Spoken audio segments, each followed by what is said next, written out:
Welcome to another edition of Young Kings podcast, where we talk about pertinent issues in relation to society that affects or has things to do with the socialization of our young kings within society, social issues that are pertinent, that help to illuminate the way forward, that help to organise our minds in relation to the way that society is, in order that we can prosper and successfully navigate our way through society. And one that I've really picked out that has been in the news a lot is the story surrounding Diane Abbott and the racist remarks that she received from Frank Hester, who is the biggest conservative donor. I think the biggest conservative donor of all time, potentially, but certainly the biggest conservative donor of recent times, donating 10 million into 5 million increments. And yeah, Frank Hester, who made the comments. So I'll go to the Guardian, a Guardian newspaper article. And essentially what he said is that the comments that he made about Diane Abbott were nothing to do with her gender, her colour, or the colour of her skin. He accepted that he'd been rude, to her in the comments that he made, but that they weren't in any way racist.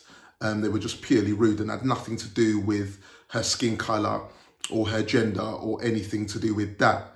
Now, I find that absolutely remarkable if we go to the actual comments that he's made. Before I get to that, he's also made racist remarks regarding the Asian workers that work for his organisation, by saying that he takes the piss out of the Asian girls that are sat in the corner, and he calls it Asian corner. And likes to take the piss out of the fact that the female Asian workers sit together and they're in a corner, and he calls it Asian corner. So he's already leaning towards racialized discourse, and is definitely for defining people by group dynamics. So that's also a situation. Now let's get to the meat of the situation. So in 2019, the Guardian's reporting here, at his headquarters, Frank Hester, the donor, spoke about a female executive from another firm, saying that she was shit, saying that she was the shittiest person. Honestly, I try not to be sexist when I meet somebody like that, but it's just like trying not to be racist. But you see Diane Abbott on TV and you're just like, you just want to hate all black women because she's there. And I don't hate all black women, but I think that she should be shot. He continues. The executive and Diane Abbott need to be shot. She's stupid. If we can get the executive being unprofessional, we can get rid of her, get her sacked. It's not as good as her dying. It's not as good as her dying. It would be much better if she died. Right. She's a consuming resource. Right, I've not heard a human being called one of them before. A consuming resource. That's a new one on me, okay? That's brand new. I've not heard of that. A human being being described as a consuming resource. Okay. She's eating food that other people could eat. Right, we'll just pause there for a minute. Right, that's what the Guardian had to say. I find that incredible, seeing as Frank Hester said he was only being rude, that he's in no way sexist or racist. He accepts that he's been rude, but, he's in no way racist. I don't understand. He's taken this to this is the most extreme example of racism that I've come across in recent times. Okay? He's outdone himself. Let's just analyze this try to be very logical about this. If somebody's irritating you, or if you feel that you don't like an individual, what has that got to do with the group dynamic? That's what I'm struggling with here. So Okay, the individual you feel is incompetent. She's an irritant. She is, that way inclined. Right. Okay. I've come into contact with people in particular environments that are very irritating, that do things that irritate me.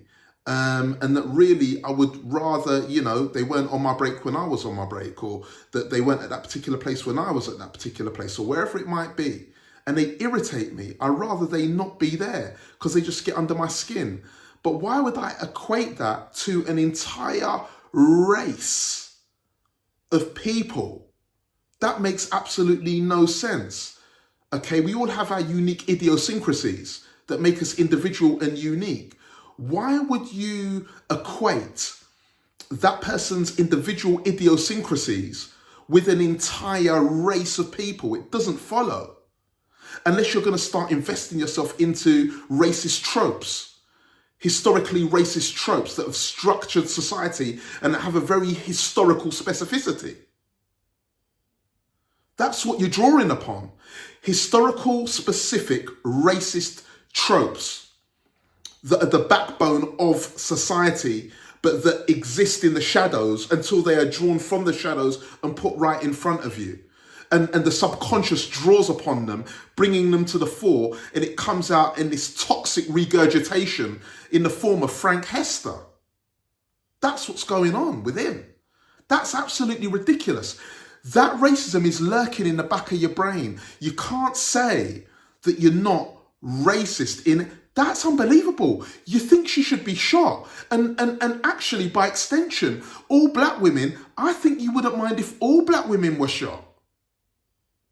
Okay, I've not got concrete evidence for that, but the things that you're saying, right, allow me to think in that way. She should be shot, all black women. That's unbelievable. You are identifying, you are creating group dynamics. You're creating the means by which people are defined by a group, and you're removing their individual sovereignty, their individual empirical sovereignty. That is the way that they uniquely perceive the world, through their unique senses. And not everybody, because of skin color, sees it in exactly the same way. We've got different tastes in food. We see differently. We smell differently. Just because you've got the same skin, it doesn't mean that everything is unique. There are no two people exactly the same, not even twins. That's a nonsense. Right, he is racist. Okay, so let's move on. That's absolutely ridiculous. So he is racist. Let's move on from there, because we could spend a good hour discussing that and the disgusting remarks that he's made. But that is racist. And he has demarcated himself as a racist person. Everything about it has the signature of racism about it. From the staff in his own organisation, to what he said about that female executive, to the extension that he said about Diane Abbott. He is an out-and-out racist, and of the worst order. A consuming resource. Okay, that was about the executive. A consuming resource. You're seeing that human being, because they differ from you, as a consuming resource that's wasting air and food. What about you and your racist tendencies? Why are you not a consuming resource? Right. That's ridiculous. Okay, he's nasty. That's a very nasty individual. Even if you remove the racism, he's nasty. He's a nasty piece of work in the language that he's using, and thinking of human beings as a consuming resource because they're different from you. Why are you not a wasting resource? Nasty individual. He's racist of the highest order. Absolutely unbelievable. Now let's move on to the next piece of the puzzle. Right. The fact that he's donated that money, is the biggest ever Tory donor. Let's turn our attention to that. Okay? Let's turn our attention to that. And the fact that Rishi Sunak has said that he has apologised, Frank Hester's apologised, but the apologies doesn't make sense, because he only admitted that he's been rude. He said, okay, what he said, but he's still not outrightly calling himself racist. He's not calling himself to account and being honest about it entirely. Right, but Rishi Sunak is saying that what he said, that he has apologised for, and therefore that's it. Okay, that's it. The case is over.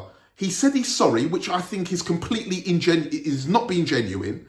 And the 5 million, the 10 million that is invested, the Tory party, if they had any if they had any morals, would have returned that money and said it's not appropriate. We don't stand for those values. They're extremist values, okay? And we are not a party of extremism. We are a multicultural, multiracial party. And really, in 2024, we ought not to be mixing with people who have that worldview. It's completely clear. There should be no ambiguity. There should be no ambivalence about it at all. It should be an unequivocal returning of the money, and we do not associate with extremist views. Right, now, that leads on nicely. Then, the Prime Minister, Rishi Sunak, is banging on about extremism after George Galloway won the election in Rochdale. He came out and did an impromptu speech about extremism. Right, I've just got to get to it. Because it's unbelievable. There are forces here at home trying to tear us apart, and on many occasions, recent on the streets, have been hijacked by small groups who are hostile to our values and have no respect for democratic traditions. Okay? Right. But you're criticising and saying that it was absolutely alarming that George Galloway won and that it was deeply concerning. That's that's the basis of our society. That's the basis of what you're talking about. That is democracy, that George Galloway was elected and that your candidate didn't win. But you're disturbed because your candidate didn't win. That's not democracy. That's a dictatorship. You are now taking on a different posture by talking about extremism when it suits you, okay? Because you're trying to shine light on the Palestinian-Israeli conflict. And you have a particular political agenda when it comes to that situation. And so you're disturbed about people talking up about it and highlighting the injustices going on in that conflict, which George Galloway is speaking up for the Palestinian people, which he has a right to do. It is an egalitarian, humanitarian situation that he's posturing at. And he has a right to that. I don't understand. He won.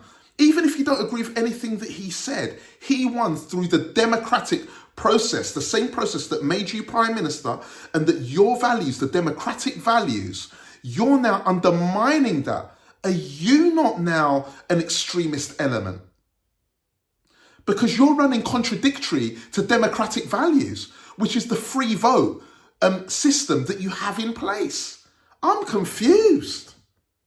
I don't understand what's going on. Right, I don't get it at all. Democratic values. I'm completely confused about what's going on here. At all. And now let's go to Michael Gove. His definition makes it very clear. Michael Gove, okay, who said that Frank Hester deserves our Christian values. Christian forgiveness. Okay, I'm going to highlight in a minute. Michael Gove, Christian forgiveness for Frank Hester. Right, it's because he's donated that 10 million, but we'll highlight that in a minute. Michael Gove's definition of the extremism says, extremism is the advancement of a violent, hateful or intolerant ideology that aims to negate or destroy the rights of others, or which aims to undermine, overturn or replace the UK's democracy and democratic rights. Extremism is also defined as promotion of an ideology that aims to intentionally create a permissive environment for others to achieve the same aims. Now that's incredible. I find that absolutely incredible. Frank Hester. Yeah? The person that you want to exercise your Christian forgiveness is a person who has created this violent and hateful, intolerant ideology where it wants to murder people of colour because of their colour and their race and their gender, I think. Sexist and misogyny thrown in to boot. You've got the full Monty. You've got almost the full Monty there. He wants to kill people. What's going on? They should be shot. Intolerant ideology, negate or destroy the rights of others. What about Diane Abbott's right to feel that she is safe in society? She's feeling unsafe. She's not sure she's going to be shot or not by extremist racist views. Frank Hester. I'm amazed. The rights of others to undermine or overturn and replace the UK's democracy. But yet you're giving speeches, impromptu speeches about the democratic process and saying that it's alarming, and it's alarming to you. It's a worry that through the democratic process, somebody has been elected to Parliament. So I don't understand here. I think that what's going on is that you've been clearly highlighted for your political agendas now. Okay? The political agendas have been highlighted. And what you don't like is, you're using Muslim and Jews, two groups, okay, to your advantage, because then it hides the power struggle that's going on behind those two groups, which I'm going to highlight in a minute. But that extremism, okay, is being practiced by Frank Hester, the same person that you did a speech about, said it isn't tolerable and that the police should be involved with Frank Hester. They should be on his case, okay, because he's threatened an MP of colour, female MP, that she should be shot. And that is the promotion of hatred and violence. He's stoking up violence and hatred. He is extreme. But because it's a female politician who's black, okay, and black people can be disrespectful because they don't have any part in terms of the power dynamics of the politics that you're practicing. Okay, we can be disrespected. And Frank Hester needs our Christian forgiveness. Right, what about the forgiveness of the Palestinian people who are marching, who are deeply, deeply hurt and who are in a deep state of trauma at what's going on over there with babies and innocents dying? What about that? What about exercising some Christian charity for the oppressive situation that's going on there and the largely peaceful protests that have been going on in the name of humanity? What about some Christian charity there? But you want to give Christian charity to an extremist racist who's threatening to shoot people just because they're donating £10 million to your party and because it suits you politically to have Christian values. You have no morals there, okay? You've caught yourselves out.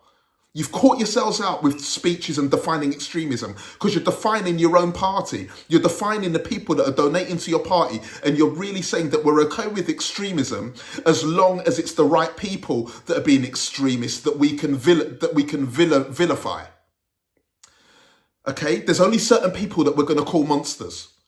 Even monsters who are being monsters, we're not going to call them monsters if they're donating and if they fall in a particular political category, which means you have no credibility.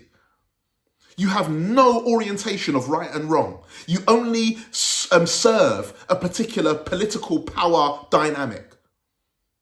And you have no morals, okay? And you've been caught out. You've caught yourselves out terribly there. You've caught yourselves out. Frank Hester, practice what you preach. Christian charity, extend that to the Palestinian people and to the peaceful people that are marching against the genocide that's going on over there. Where's your Christian charity there?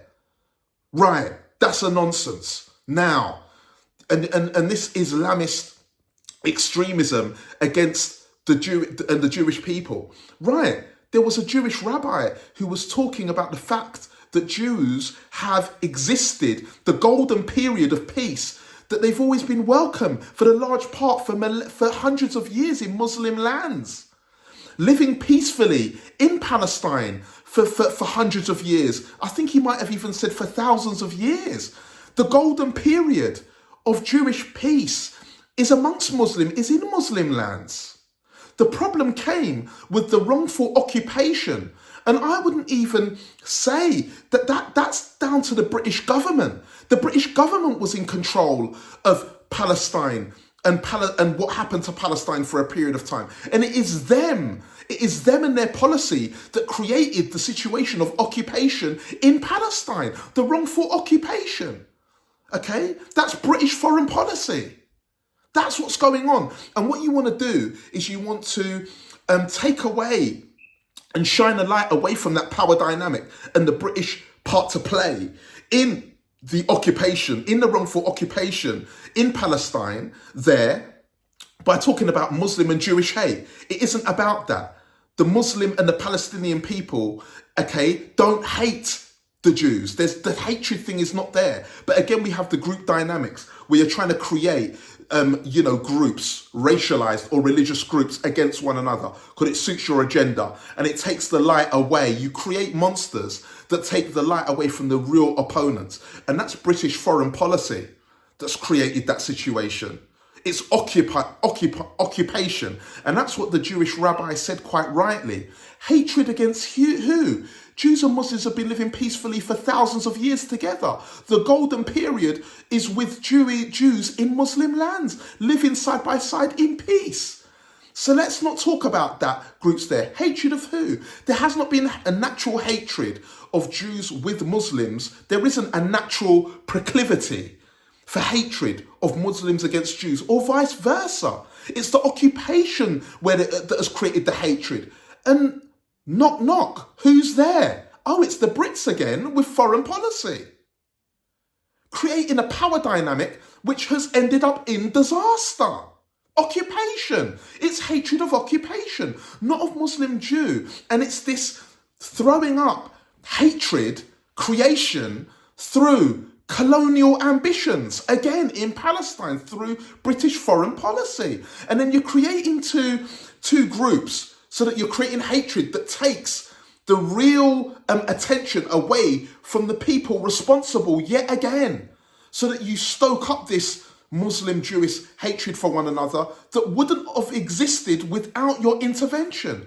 Years of peace, the golden period, that the Jewish rabbi has highlighted himself, and quite rightly so.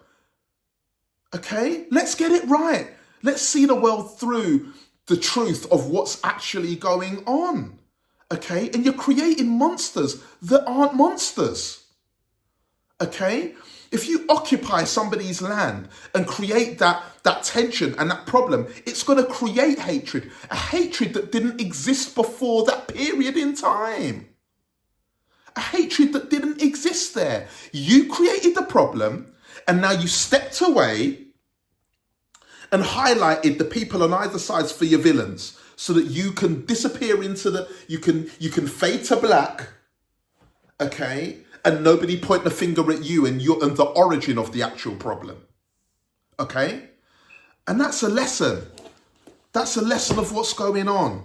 It's a political power play, okay? These villains don't exist. These monsters don't exist. Look at the origin of things. Look at how people have been used as victims by people in control, and how, situations of hatred have come about. Okay? People aren't monsters most of the time. It's been created. It's come from somewhere. And if you look at the origin, the source, all is revealed. And when you occupy and you displace people, when you take away their liberties and you oppress their humanity, hatred is going to be born out of that oppression. Okay? Hatred is going to be born out of oppressive regimes. And an oppressive apartheid regime has been created. Okay? And British foreign policy is at fault. It should have been handled a lot better in terms of what went on there. Okay? It should have been handled a lot better. And we're not going to the root of who has created this conflict. But moving back to Diane Abbott, okay? You want to talk about extremist views and point to Islamist orientations in an argument in this Israeli-Palestinian conflict, okay? But you don't want to look at racism when it's coming in its most extreme form. And that's disgusting, okay, that you're supporting a racist individual like Frank Hester, okay, who's threatening to shoot people. It's not even mild racism. It's absolute, it doesn't get more extreme than saying that somebody should be murdered, shot. You are stoking up hatred and violence. That could have led to Diane Abbott being shot and murdered. You could have created, that guy could have created a situation where she was murdered, okay? It may, God forbid, but you've created a dangerous situation there. That guy should have been expunged, money returned, and all associations should have been removed. He should have been expunged from the Conservative Party in whichever way he wanted to think. He should have been removed for that and marked and highlighted as a dangerous individual because he's danger. And instead you've accepted the 10 million and you've said that he needs Christian forgiveness. He's too dangerous to forgive. And even if you're going to forgive him, remove him. That doesn't stop you from taking away the 10 million because he's dangerous. Right, forgive but don't forget and get rid of him because he's danger. He's threatening to kill people. He's saying that they should be shot, rather, to correct. Okay? That's stoking up hatred and violence. Okay? And I've already pointed out the contradiction.